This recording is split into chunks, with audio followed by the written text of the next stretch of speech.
na kung saan sa ngayon po ay nananatili na walang anumang sama ng panahon. Dito po sa loob ng ating area of responsibility easterlies, ang hangin na umiihip dito po sa ating bansa, walang amihan at walang shear line, pero may LPA sa labas ng ating Philippine Area of Responsibility na nananatili pa rin na banta po dito sa ating bansa sa susunod na linggo, at ito nga ang pinapakita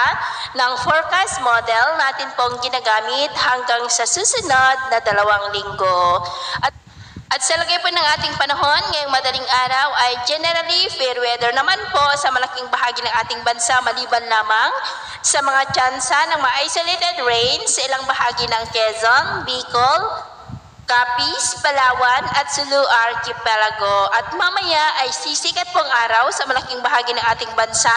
maliban lamang sa mga tsansa ng maulap na kalangitan na may mga pulupulong pagulan sa ilang bahagi pa rin ng Quezon, Legazpi, Southern Palawan, Sulu Archipelago at dyan po sa may Zamboanga. At mamaya ay sisikat pong araw sa malaking bahagi ng ating bansa, maliban lamang sa mga tsansa pa rin ng maulap na kalangitan na may mga pulupulong pagulan sa ilang bahagi po. At sa atin naman pong mga baybayin, wala naman po tayong nakataas na namang gale warning signals, pero iba yung pag-iingat lamang po kung papalaot tayo